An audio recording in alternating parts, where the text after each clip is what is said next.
संस्कार के बारे में पिछले दिनों में हम लोग बहुत चर्चा कर चुके हैं।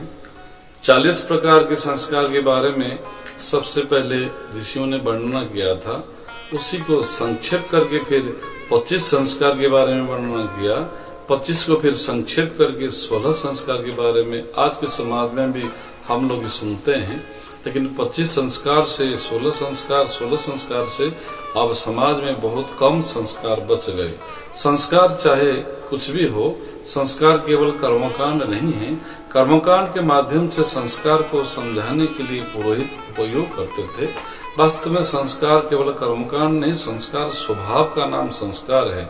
विचार चिंतन कर्तव्य का नाम ही संस्कार है। एक अच्छे स्वभाव वाले, अच्छे संस्कार वाले व्यक्तित्व का निर्माण करने के लिए ऋषियों ने यह व्यवस्था बनाया था। तो सबसे महत्वपूर्ण जो संस्कार है, आइए आज चर्चा करते हैं।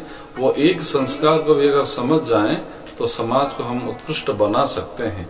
सबसे महत्वपूर्ण संस्कार है पुंसवन संस्कार। जो माँ की गर्भ में भ्रूण आता है, 2 महीने से लेकर के 5 महीने के बीच में यह संस्कार करा देना चाहिए, क्योंकि उसी समय में 2 से 5 की महीने के बीच में मस्तिष्क का निर्माण होता है।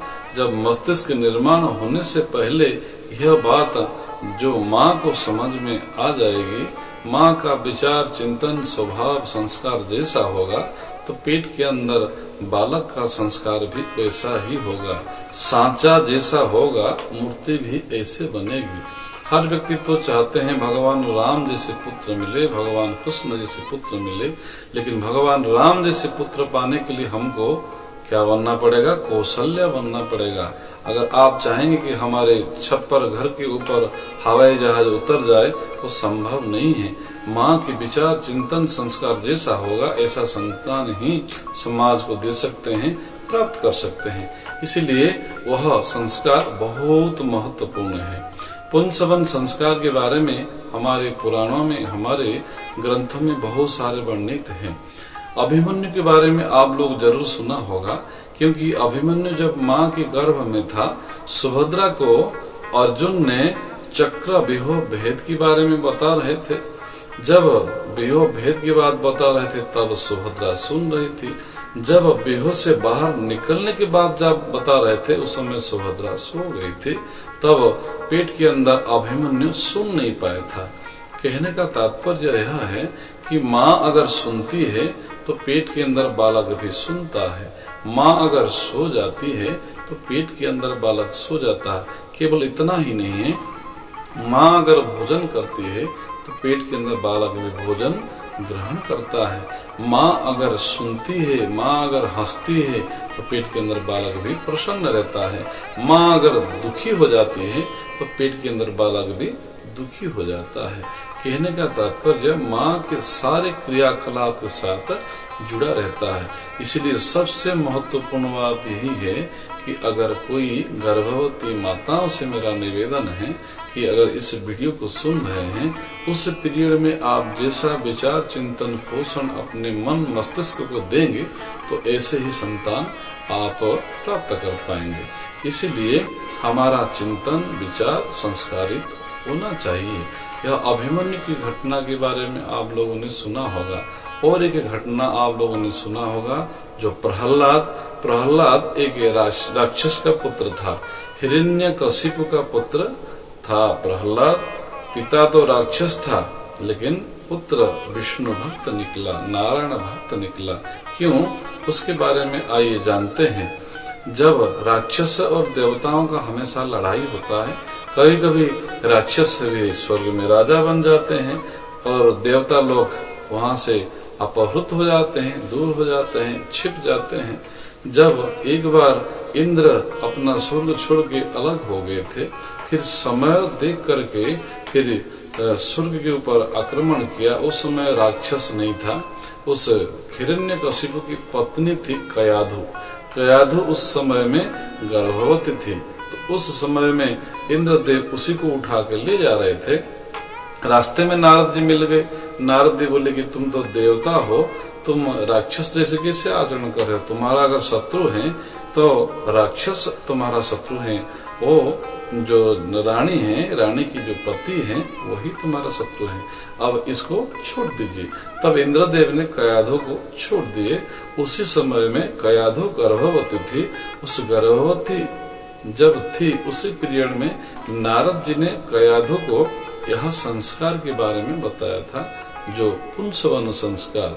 पुंसवन संस्कार में उनको यही विचार दे दिया था, तुम्हारा विचार चिंतन जैसा होगा वैसा ही संतान होगा। उन्होंने भगवान विष्णु की मंत्र दे दिया, भगवान विष्णु का ध्यान करने के लिए बता दिया। भगवान विष्णु की ध्यान करती थी, भगवान विष्णु का मंत्र जप करती थी, तो बाद में उन्हीं की गर्भ से जो जन्म हुआ, प्रहलाद विष्णु भक्त शिष्ट भक्त जन्म हुआ। कहने का तात्पर्य है माँ का विचार चिंतन के प्रभाव से संतान जन्म होते हैं। तो यह संस्कार के बारे में केवल पौराणिक ही नहीं है, साइंस के आधार पर भी देखा जाए तो बहुत देखा गया। अगर पेट के अंदर बालक है, माता अगर बहुत शौक करती है, नाचने गाने वाली विचारों को पोषण देती है, वैसे संस्कार लेकर के संतान आते हैं। आपको समझ में आ गया होगा, जैसे अगर अच्छे विचार को पोषण देंगी माँ, तो वैसे संतान संसार में आएंगे। अगर माताएं अगर कुसंस्कार बन जाएगी, कुसंस्कार विचार को पोषण देगी, तो कुसंस्कार संतान ही संसार में आएंगे। इसलिए यह संस्कार को हमको भली भांति समझ लेना चाहिए और जीवन को आगे बढ़ाना चाहिए। और एक कहानी आप लोगों ने सुना होगा, जो अष्टवक्र से माँ के गर्भ से ही वो ज्ञान प्राप्त हो गया था। उनके पिता का नाम कोहर ऋषि था। कोहर ऋषि का गुरुकुल चलाते थे, गुरुकुल में अपने शिष्यों को विद्या अध्ययन कराते थे। उसी समय में उनकी जो पत्नी सुजाता गर्भवती थी। गर्भवती जब थी उसी समय में पास में आकर के सुनती थी, बैठती थी और बहुत सारे ज्ञान को वो आहरण करती थी। तो ऐसे ही एक दिन अंदर से आवाज आया कि आप गलत बोल रहे हैं, गलत बोल रहे हैं, गलत बोल रहे हैं। एक बार नहीं 8 बार अंदर से आवाज आया। तो कोहर ऋषि इधर उधर बाएं दाएं देखे, बोले कि कौन बोल रहा है, कौन गलत साबित कर रहा है। तब सुजाता बोले कि मेरे अंदर से, गर्भ के अंदर से आवाज आ रहा है। तब कोहर ऋषि को क्रोध आया कि पेट के अंदर होते हुए तुम दूसरों की गलती को पकड़ रहे हो। मैं सुन रहा हूँ कि 8 बार हो गया तुम गलत कर रहे हो, गलत बोल रहे हो, ये बोल रहे हो। तुम जाओ, तुम जैसे भी हो 8 जगह में टेढ़ा होकर के जन्म हो। तो बाद में बहुत विद्वान, बहुत ज्ञानी तो बने थे, लेकिन 8 जगह में टेढ़ा होकर के जन्म हुए थे। इसलिए उनका नाम अष्टवक्र ऋषि के नाम से हम लोग जानते हैं। अष्टवक्र गीता अगर पढ़ेंगे तो उनके बारे में बहुत विस्तार के बारे में आप समझ सकते हैं। जो अष्टवक्र ऋषि विदेह राजा जनक, जो सीता के पिता जनक ऋषि ही नहीं थे, जनक राजा ही नहीं थे, जनक राजा ऋषि भी थे। उन्हीं का जो गुरु है अष्टवक्र ऋषि बने थे। कहने का तात्पर्य है माँ के गर्भ से ही बालक ज्ञान को भी आहरण करता है। पुंसवन संस्कार का जो वास्तविक तत्वों को, तथ्य को समझ लिया जाए, तो आने वाले समय में इसको अगर लागू कर दिया जाए तो निश्चित रूप से समाज को एक उत्कृष्ट समाज रूप से हम परिवर्तित कर सकते हैं। यह पुंसवन संस्कार की जो व्याख्या निश्चित रूप से आप लोग सुनेंगे तो इसका लाभ अवश्य मिलेगा। मैं निवेदन करूंगा कि इस विचार को आगे बढ़ाने के लिए, आगे आपको विस्तार करने के लिए सबको प्रयास करना चाहिए, सब लोग समझें। ये वीडियो निश्चित रूप से आपको इंफॉर्मेटिव ज्ञान प्राप्त हुआ होगा, जिसके कारण आप स्वयं का भी लाभ होगा, दूसरों का भी लाभ होगा। इसको आगे बढ़ाइए। इस चैनल में पहली बार आए हैं तो चैनल को सब्सक्राइब कर दीजिए, वीडियो को लाइक कर दीजिए और आगे शेयर कर दीजिए। ज्ञान दान महापुण्य, इससे सबका भला होगा। धन्यवाद।